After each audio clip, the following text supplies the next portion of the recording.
Well, you can't do fire one for 5. It looks bigger than like I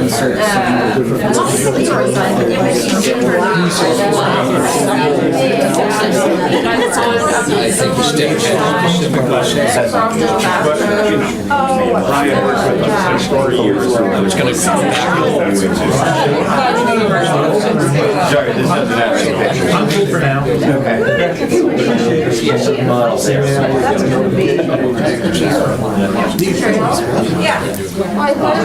I did notice. I wanted to find that email from Was that Henniker?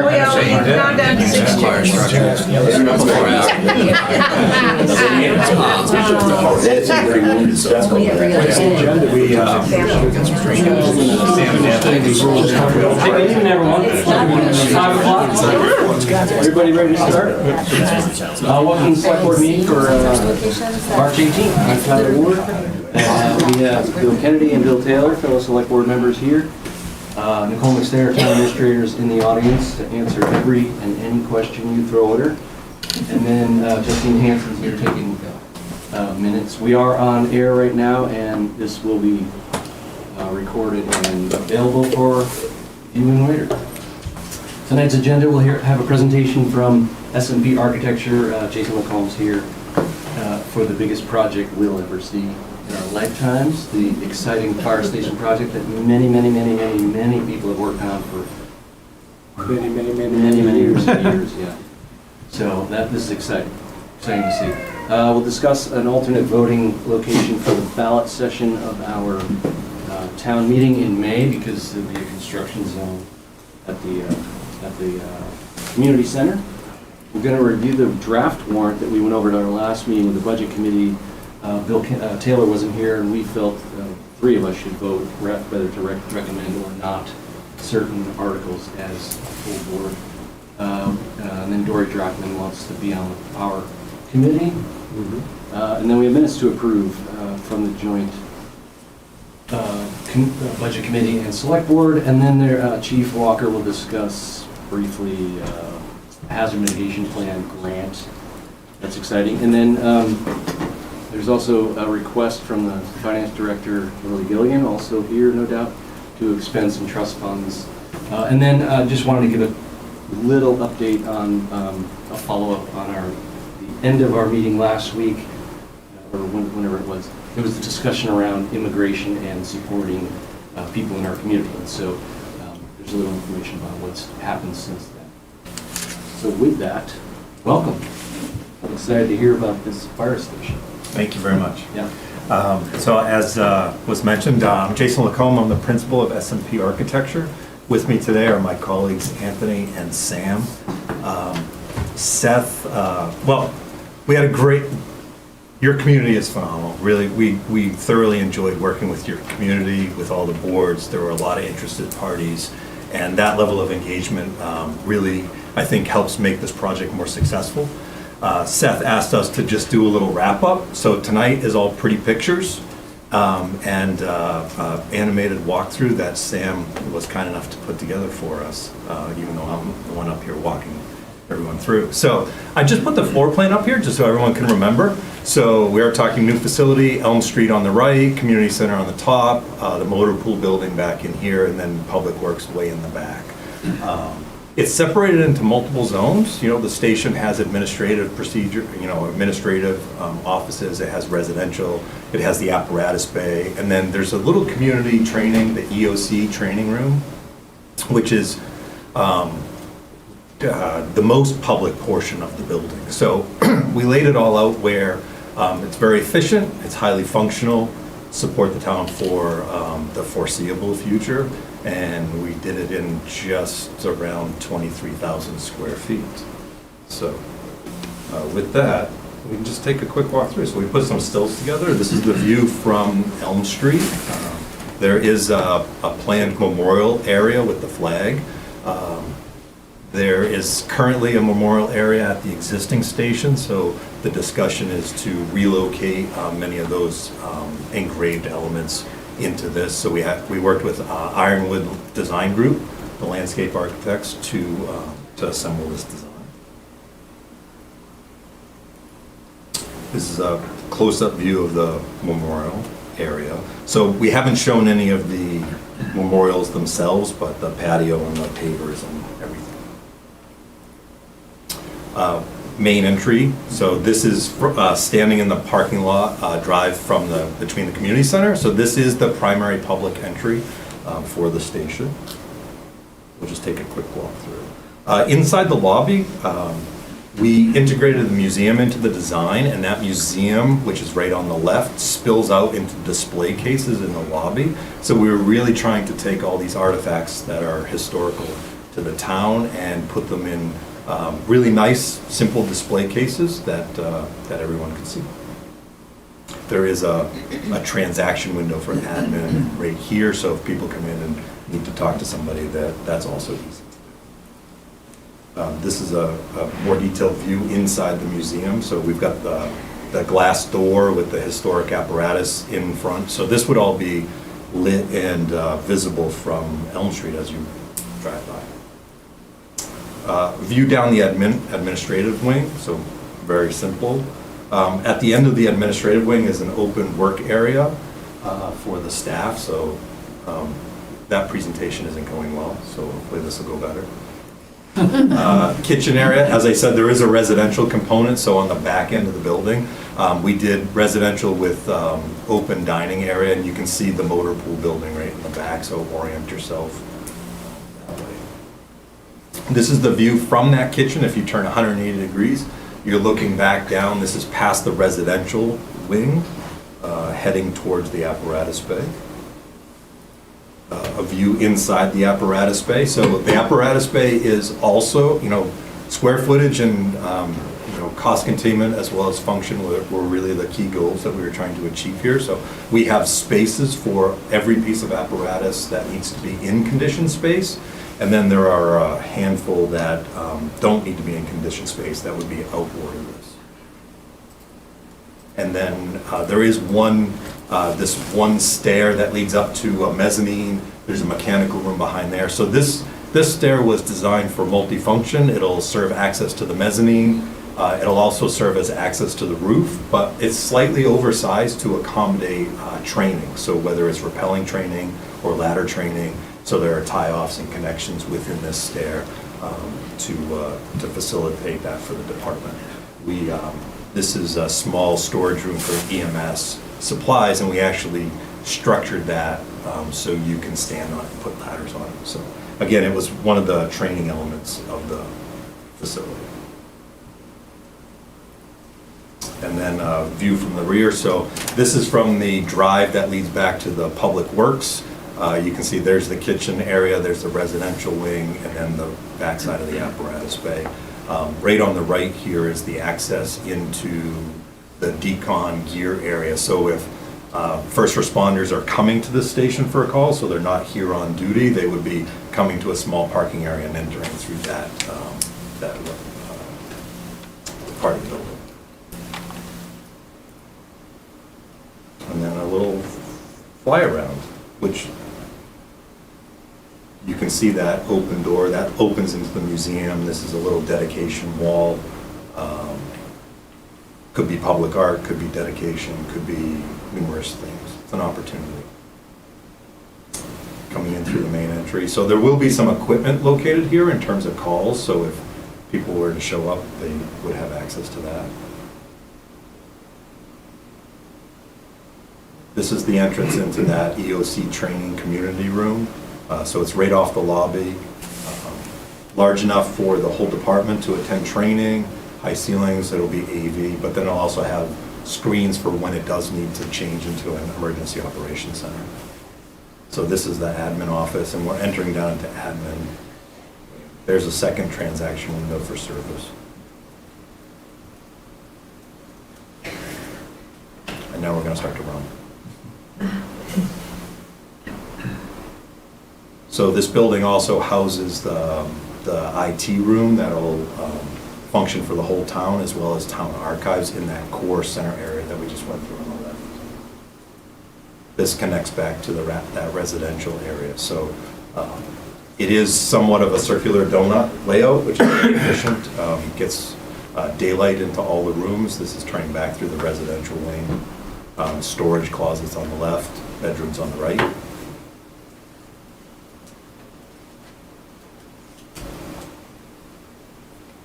So we do have a double airlock. A big part of station design is maintaining air separations and air changes. So in the event that contaminants did get into the station, we want to isolate it down on the far end of the apparatus and then use that apparatus as a separate air exchange. And then that vestibule that we just went through helps keep the admin and the residential wing safe from any potential contaminants. We're also using the HVAC system to balance out the air changes, so. You guys are still going at it. Yeah, they were arguing. Yeah. Yeah. So now we're gonna turn and go through that kitchen area.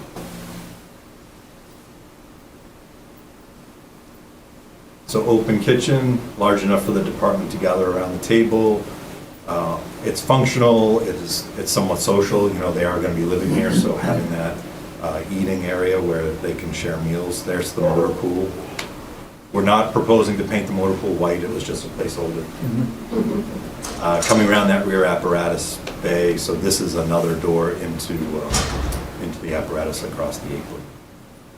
And we're looking into the residential windows on the left.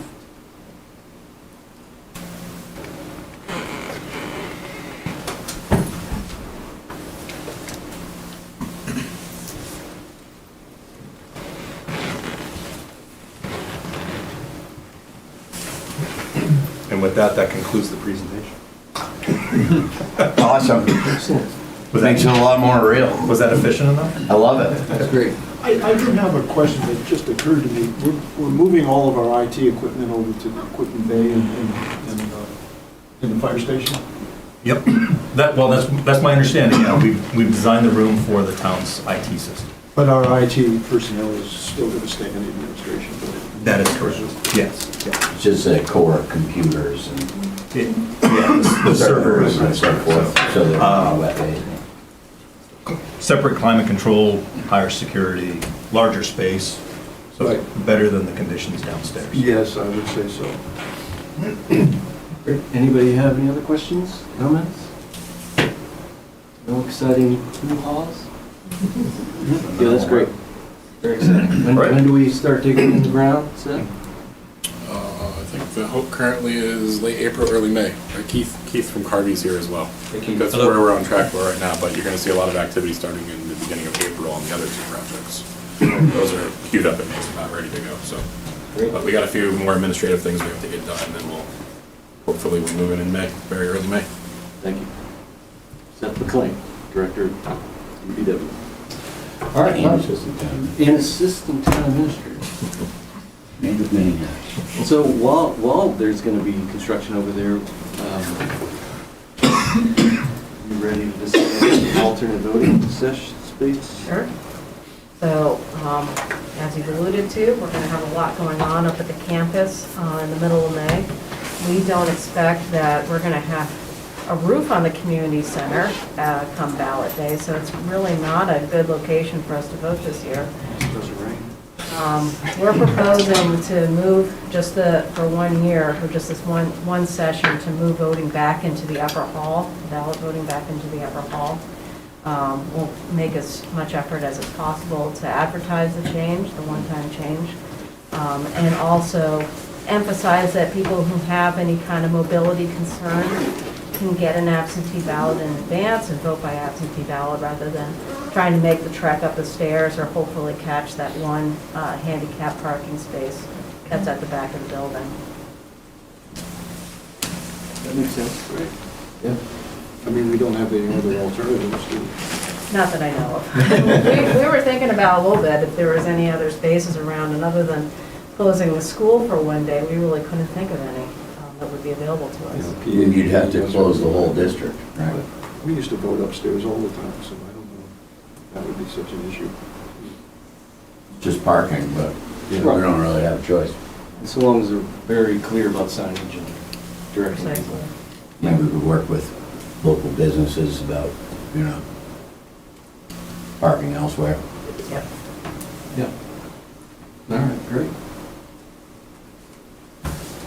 Right, with So let that, it be written. we will excuse ourselves. Take off? All right. Thanks, Jason. Thank you very much, appreciate it. See you soon. All right, thanks so much. No worries. Sure is.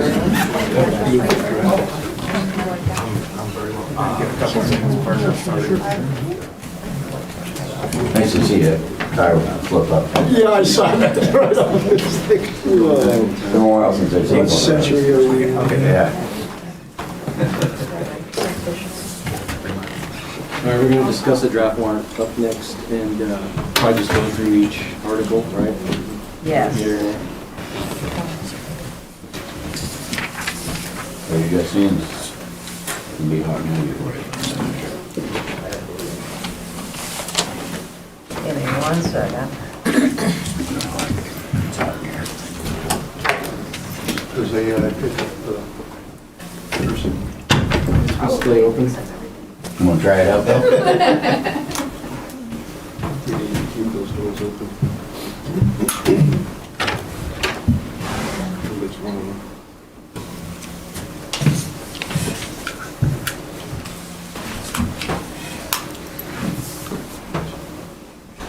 Give me 1 second.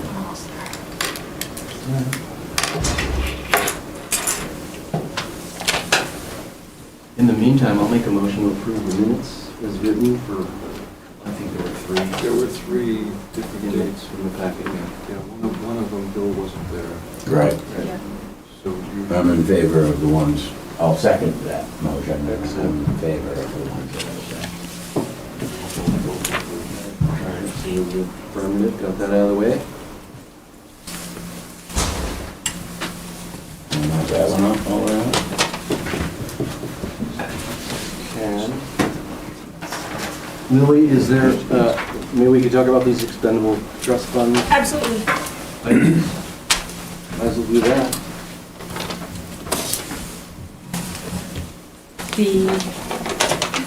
There's 2 votes that we're asking for. One is for the final payment of $2,815.76 from the Reclamation Trust Fund that finished up the recycling center storage facility.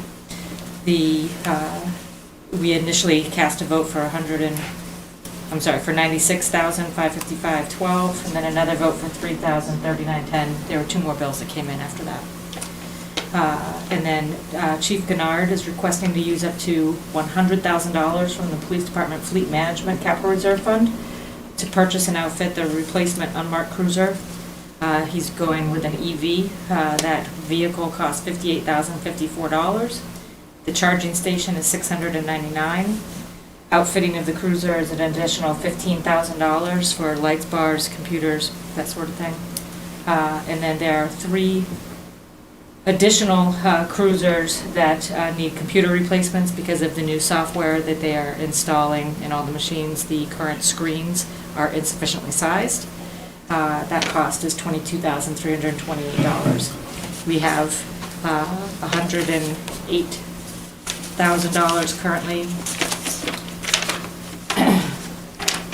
in the police, $108,002.12 in the capital reserve fund for police equipment.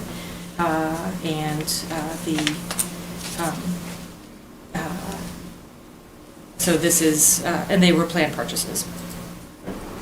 Thank you. Great. Any discussion on this? we've addressed this in a couple of meetings. I move that we approve the expenditures for the cold storage trailer project, to finish that, and also for the EV police cruiser. And associated upfitting. Yep. I'll second that. Sure, all right. All in favor? Any discussion? All those in favor? Great. All right, get that out of the way. Okay, the draft warrant. Okay. did a second review of this stuff for anybody that missed it last time. So first one will be Article D. You'll see that I've updated all these slides to include the Budget Committee's votes Yes. at the bottom. So first is the budget for fiscal year 2026, $19,047,184. This is the gross amount that will need to be raised and appropriated to run general municipal water and wastewater operations. This does not include any revenues that we might receive from, any fees or registrations or anything like that. Right. And this isn't a public hearing, so we're just gonna, I'll ask for all those in favor, and then we'll get down to it instead of going through all this again. All those in favor? Aye. Three. Article 4, pay as you throw, special revenue fund, $113,672. All those in favor? Aye. Aye. Article 5, Police Department Fleet Management Capital Reserve Fund, $125,000. Yes. All those in favor? Aye. Article 6, Fleet Management Capital Reserve Fund for $300,000. All those opposed? Oh, I didn't get it. did I? All those in favor? Strike. Aye. Aye. Article 7, Roadway Systems Upgrade Capital Reserve Fund, $400,000. All those in favor? Aye. Aye. Article 8, Bridges, Culverts, and Dams Expendable Trust Fund, $400,000. In favor? Aye. Aye. Article 9, the Adams Pool Improvement Capital Reserve Fund, $35,000. In favor? Aye. Aye. Article 10, Ambulance Service Revolving Fund, $375,000. In favor? Aye. Article 11, the West Peterborough District Expendable Trust Fund, $1,227,194.34. With no funds to be raised through No, taxation. correct. In favor? Aye. Aye. Article 12, Greater Downtown District Expendable Trust Fund, $700,943. In favor? Aye. Aye. Article 13, South Peterborough District Expendable Trust Fund, $829,560. In favor? Aye. Article 14, discontinuing the borrowing funds. All those in favor? Aye. Article 15, United States Semi-Quincentennial Anniversary, $10,000. Forgot about this one. Now, we haven't heard any more. Not. Then I vote nay. Me too. I'm affirmative. You got some hope. Well, I have a little bit of hope. It's the first time that's Still ever around happened. in We still can July. go through delivery of 26. they can bring some Okay. information. Article 16, Terms of Compensation for Elected Officials, $3,960. That's for treasurer and deputy treasurer. Correct. Not all of us elected officials. You can certainly add the other elected officials if you like. No. All those in favor? Aye.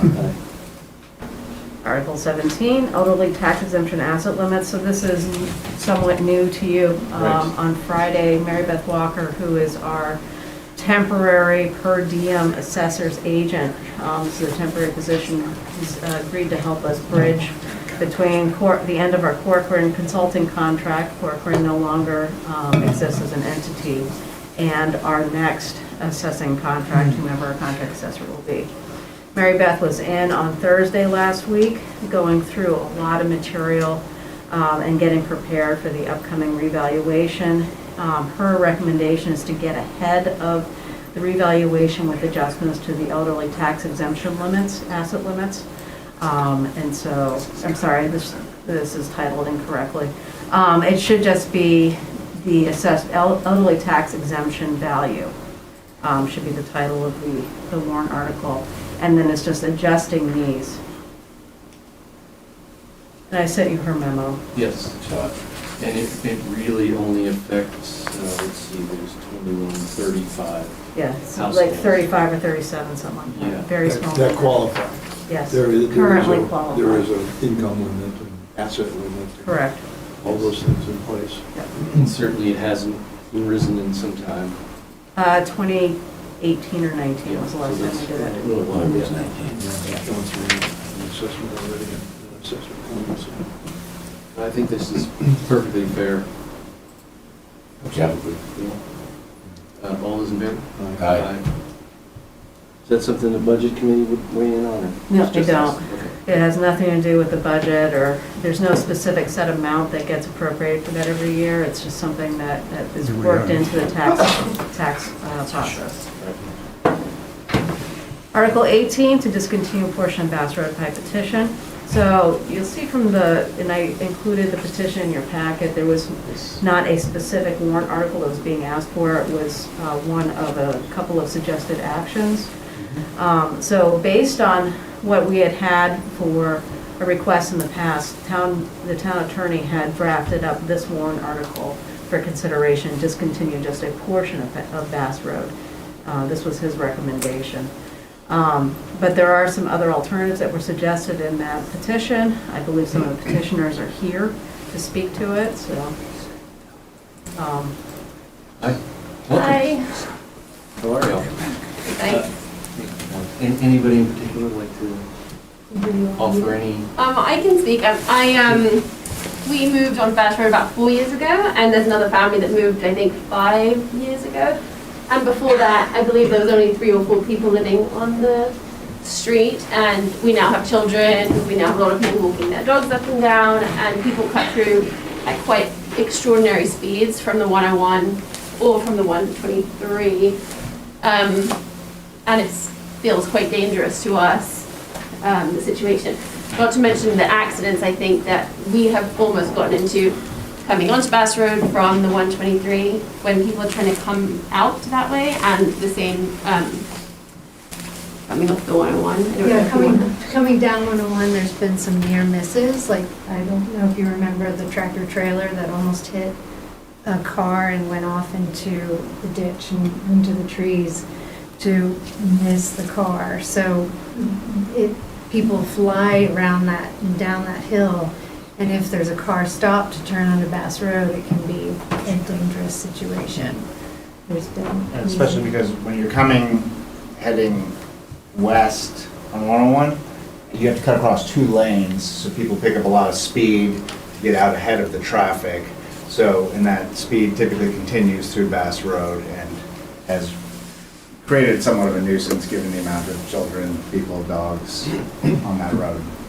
We need to get everybody's name. Yeah, I was just gonna say, sorry. I Oh, forgot to sorry. mention. Sure. Yeah, just state your names for the minutes. Yes. Yeah, Clover Fiandica. thanks. Ben Fiantica? Alex Walker? Great. Yeah, and anybody else that would like to just mention your name, please. I think at a minimum, right now the speed limit on that road is 35 miles an hour, and it's a dirt road. It doesn't have, it's pretty much a single lane dirt road.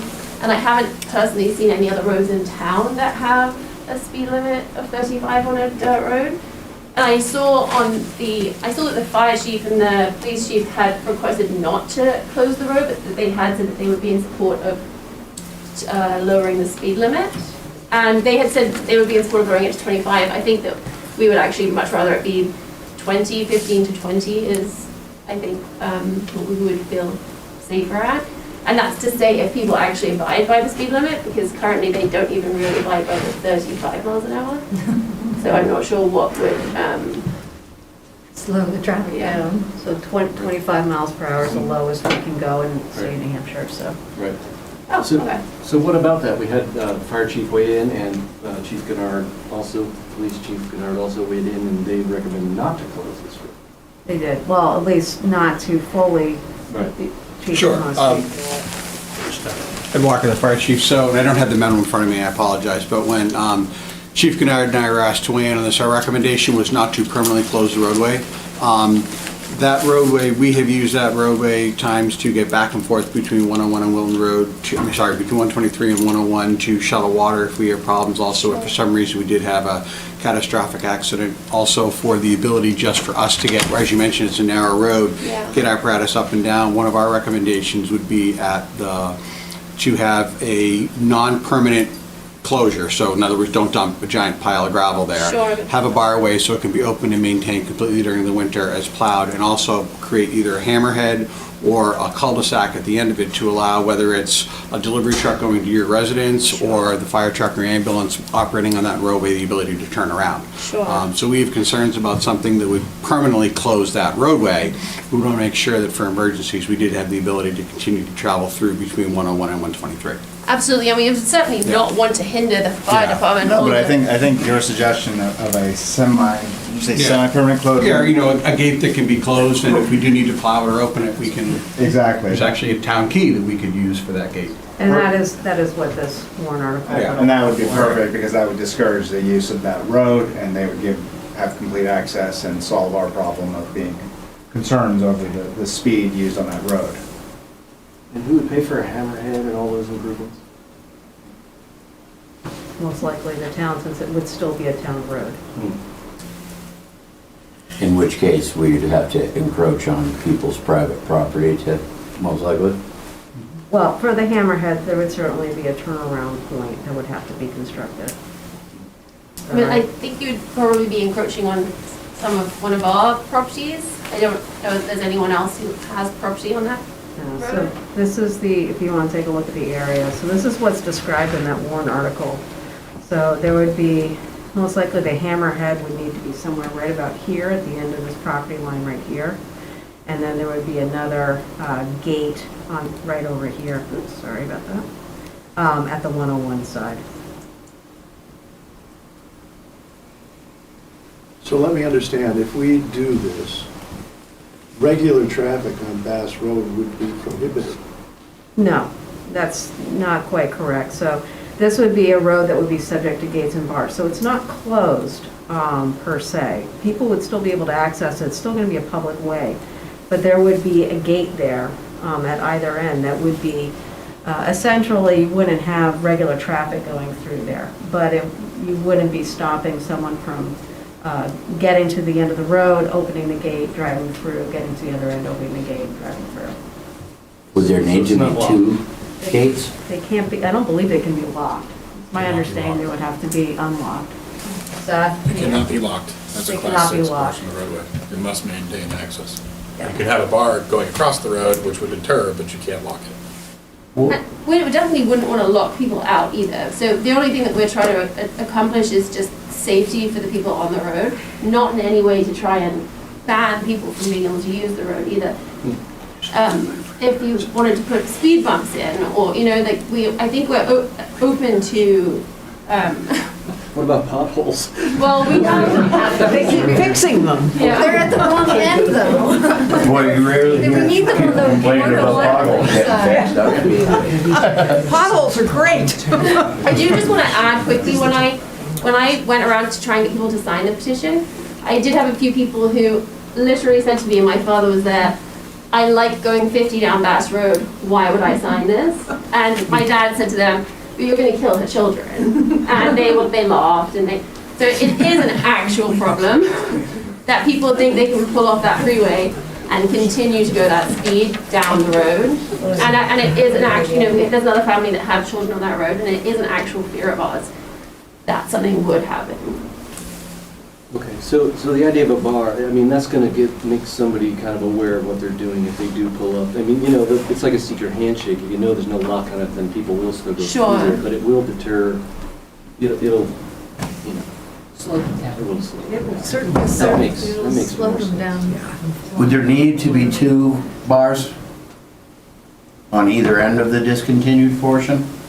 Or can there just be one at the end where 101 is to Yeah. stop people from coming in from that way? That exceeds my expertise in Class 6 roads. I'm not entirely sure if we have to have two or just one. I don't think you have to have two, but I think it's designed, at least on that preliminary graphic, such that it would prevent the speeding, close off that section that we're calling Class 6. It creates a clear delineation of what that portion is, which is also important because it also means the town no longer does any maintenance on that section of the roadway being Class 6. We could also just put up sign, if you wanted to just do one gate, and put up signs saying that the road is. Well, there'd need to be a It would sign have on the to be signed.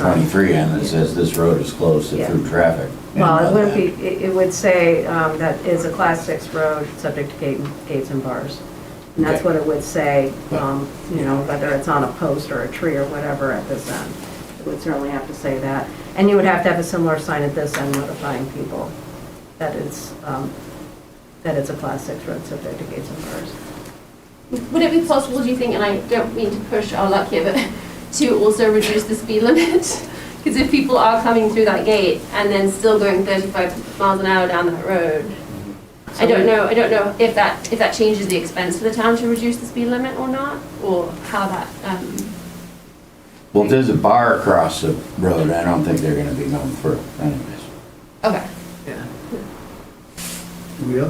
Do we have other examples of class 6 roads in Peterborough?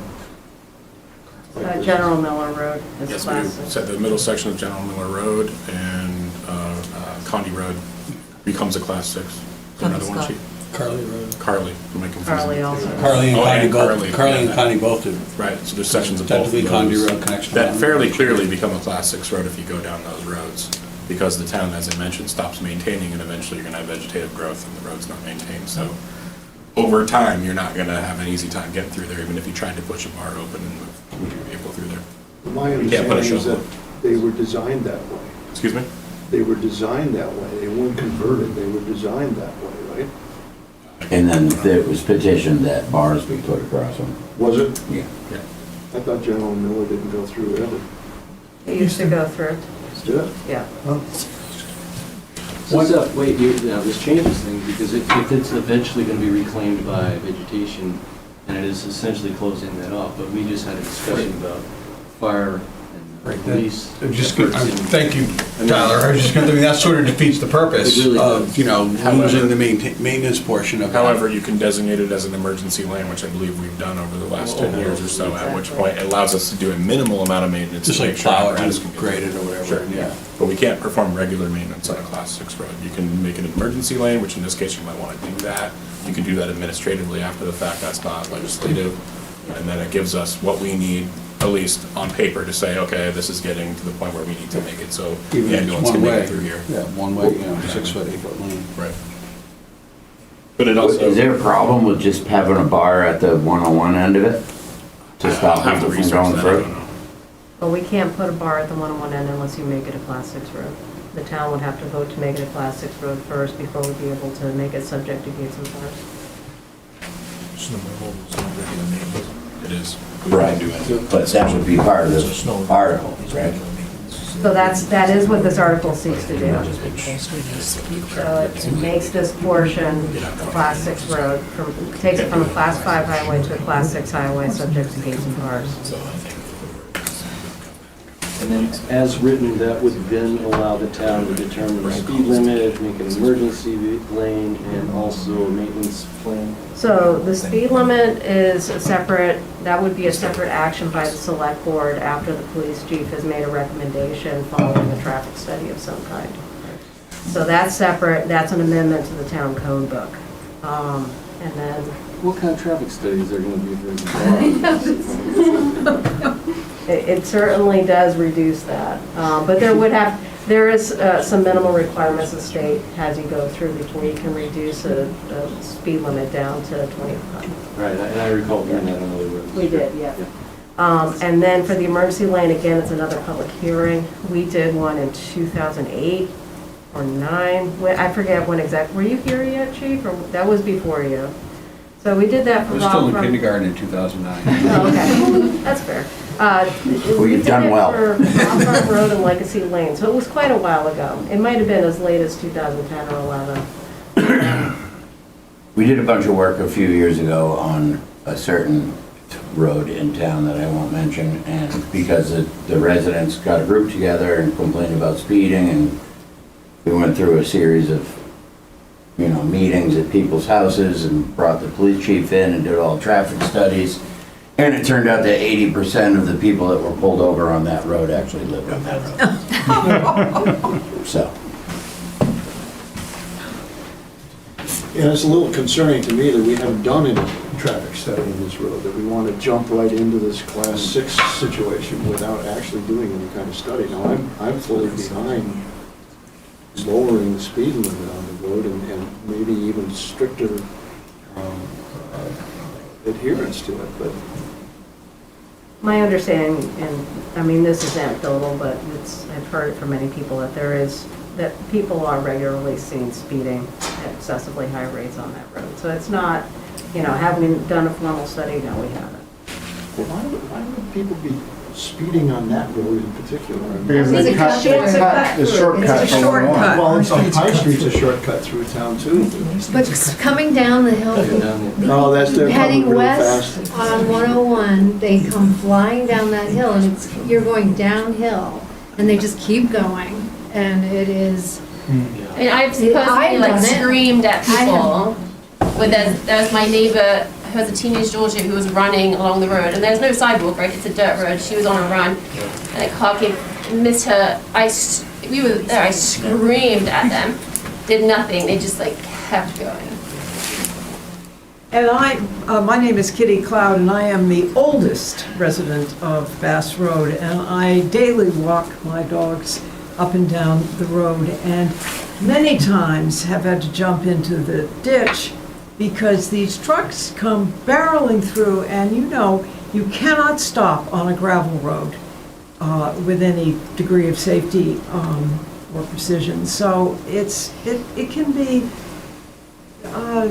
it just can be very unsettling. That's fair. Carol, you had? Yeah, Carol Nelson. At one point, that portion of Bass Road was gravel, then it got paved, then it got made back to gravel. So I'm just wondering, in that transition, if there was any type of traffic study that said, we need to pave that road. And now we need to take the pavement out. I couldn't speak to that without doing a lot of research. Yeah, I mean, that was, I'd say, 24, 25 years ago. It was a long time ago, Yeah. Anybody else? Any questions? Shall we, now having heard all this and actually having a petition with several signatures and some solutions, I'm comfortable with recommending this go to the voters. Yes? Well, yes, but it's gonna go to the voters. Yeah. I mean, I don't think we vote on that separately, do we? No. It's going to the voters no matter what. Just to be clear, this is language that the town attorney and myself put together. Right. So this is not exactly the language that was put forward by the petitioner, so this is somewhat, Correct, that's what I'm in Coupled together. favor of, yes, this Okay. legal way to do this. Yeah. The right, yeah. I put together the other one, and I have no legal background, so please feel free to do whatever you think is best. What does it mean that it goes to the voters? Just out of Oh, this will go on, now we have to also decide, are we going to do this in open session or have it on the ballot, which we'll discuss at deliberative session? correct. Which I feel like we should do it at deliberative session and put it on the ballot. This way everybody will have a chance to vote. So to change the classification of a town road, it has to be voted on by town meeting. It's not something the selectmen can just do at a meeting.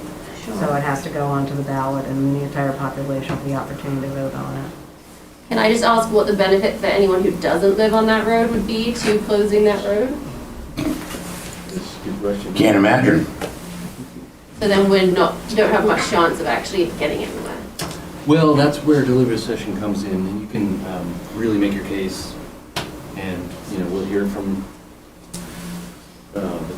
police and fire, and probably Seth McLean again. Seth is always talking at that deliberative session, and then Nicole will add things like that. So, you really have to make a case to the voters, and then that's available for people to look at, and, that's the fair way to do it. And when does it get voted on? The April, So we'll go deliberative session on April 6th, I 6th. believe, and then it'll be voted on middle of May. second of And do people have to come, again, I'm so sorry, Yes. do people have to come to a meeting to be able to vote on that, or how does that work? Be on the ballot. Yeah, so Well, they'll, if we decide it would be on the ballot, that'd be my choice. Okay. Thank you. Yeah, sure. All right, anything else before we vote to recommend this article? All those in favor? I think Aye. I'll vote for it. Sure. the deliberative is on. Let our the legislature decide. sorry, deliberative on the 8th. So then you do have, we're the select board, we did recommend it. Thank you so So much. people do see that, and Yeah, if it sways anybody, but right, you do have to make that case. At Okay. deliberative. can a few of us make that case? Oh, as many Okay. people as you can bring, Yeah. sure. Okay. In fact, you'll be called on. But be careful, because I might vote against it if you say too much. There's always that fun. There's always the one thing that takes an hour and a half at the deliberative session. Thank you guys very much. Yeah, thank you. I mean, safety's important, but, great. Next year, there'll be 500 petitions, or everybody wanted. I'm gonna close up Concord Street right at the bridge. We're closing Pine Street. Pine Street. Oh, yeah. Oh, there's the schedule. There it is. All right, so April 8th will be deliberative session. Thank you, Linda. So that's when we would come and speak. That's when you'll come and speak, and so what will happen is we'll get through to it's obviously going to be the last of the articles that we'll discuss that night. Instead of the select board making a motion, to bring the article forward and second, we'll look for the petitioners to make a motion to bring the article forward and to second it. And So- if, sorry to take up more time, if for some reason that doesn't get voted on, can we then try and reduce the speed limit on the road, or how does Sure. that work? Okay, so we would just come back to one of these meetings and start from, okay. Yep, I think that's a exactly. good solution too. Yeah. Now, one final question. When's Rosalie opening? Mother's Day weekend. Mother's Day weekend. Yeah, Okay. 10th of May. No shortcuts to Rosalie. That's right. No, you're gonna go the long way, through the most dangerous intersection in the whole state. Well, that's not true. If you go slow enough, open the gate, drive through slow, close the gate. That's all we're asking for, safe driving. So, Thanks for showing and then up. just to get through the rest of it, May 13th, that's when the ballot voting will happen. That will be upstairs in the upper hall, as we just discussed earlier in this meeting. And then May 14th, this is really going to, we still have to have technically an open session to consider the budget should it fail on the ballot.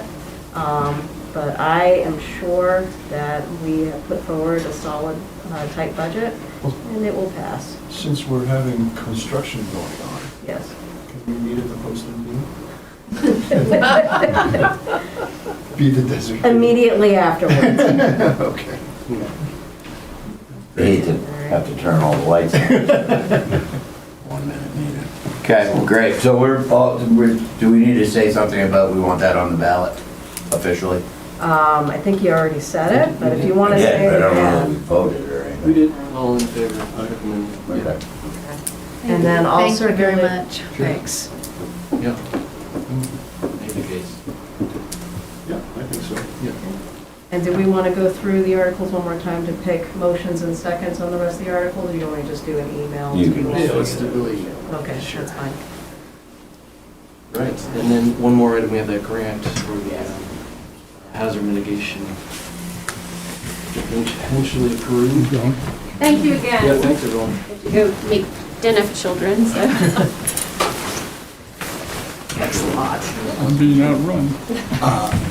So, very briefly, as you folks are aware, the town has a hazard mitigation plan. The hazard mitigation plan is required to be completed every 5 years. Ours is up in 2026. Through Homeland Security, the state has the ability to get FEMA funds. Well, rephrase that. Previously, the state ability to get FEMA funds. We're going to assume they still have the ability to get FEMA funds to go towards this. It was in the packet. I'm going to give this to Justine because they are very particular about how the minutes are written.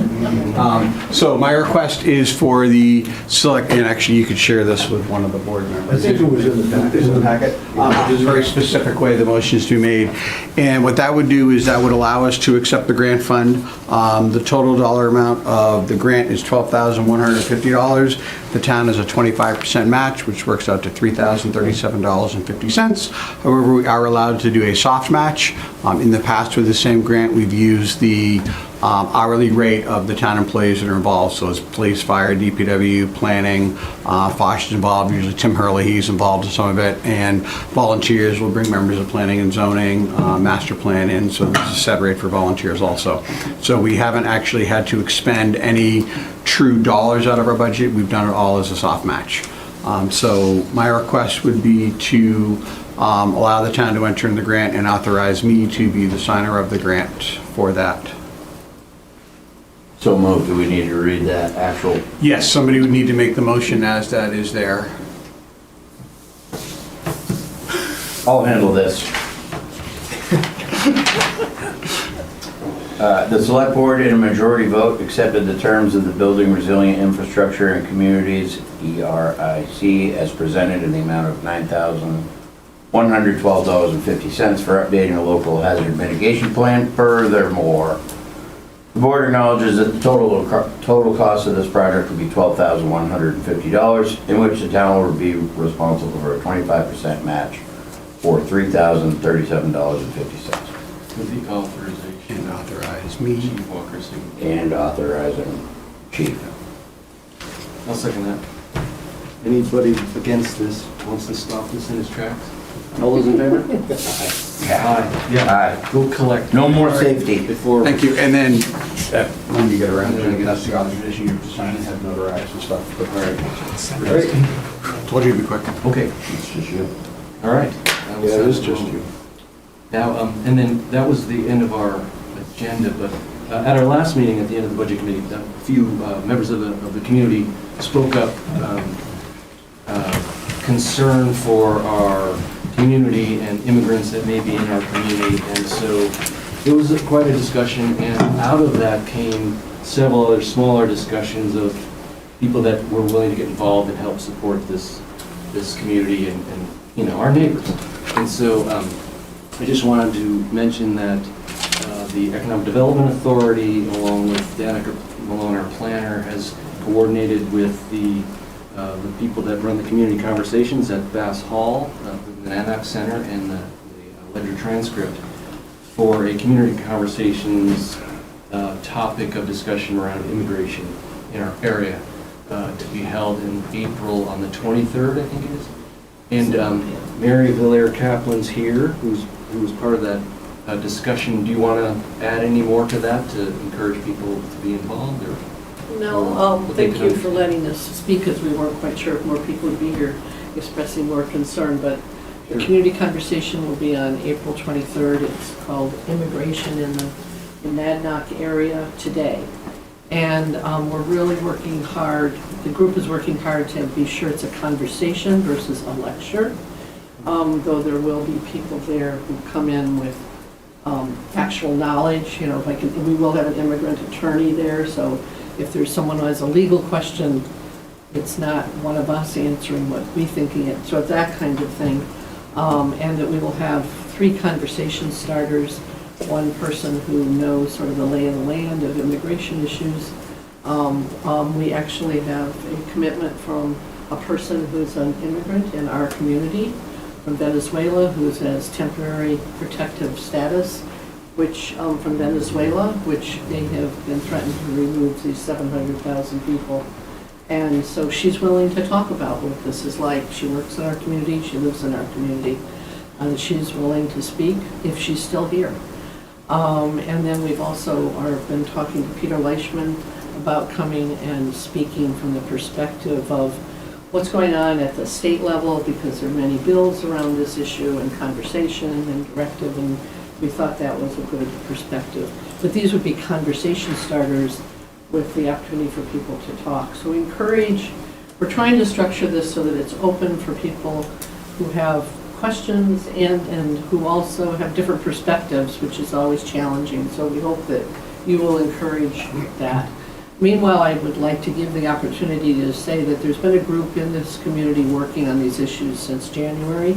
We now have a name. We're part of a collaborative from Keene all the way up over the mountain, some expanded Cheshire County, that's called the Monadnock Immigration Solidarity Collaborative. And it's all volunteers, and will stay all volunteers, doing everything from working with our hospitals, our schools, all of our nonprofit social service agencies, our restaurants, businesses, etc., to just provide the support and information that they might need given this situation. So we're just working our way along and working collaboratively with the Keene people. So people are out there and available to do this and be available when there is a need.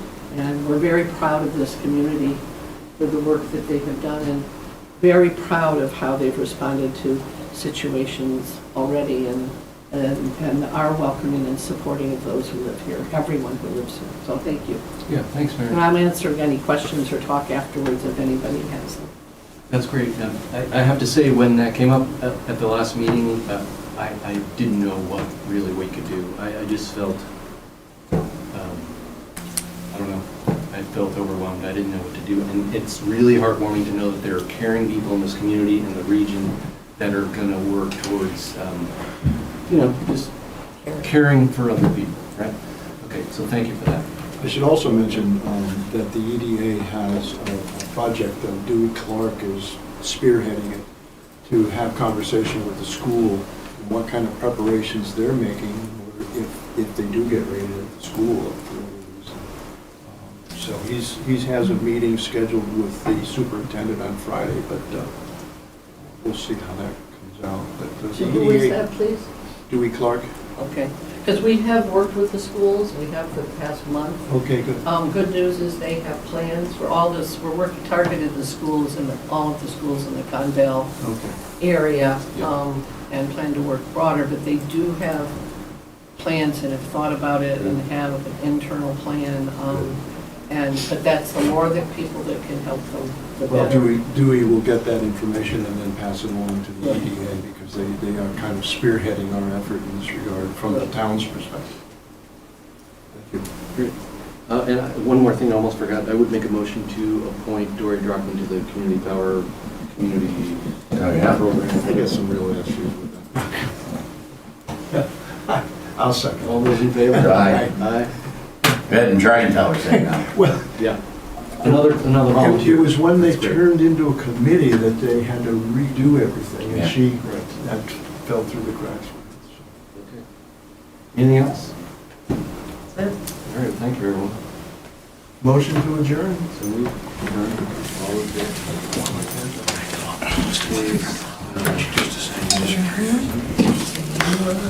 Yeah. The ATF.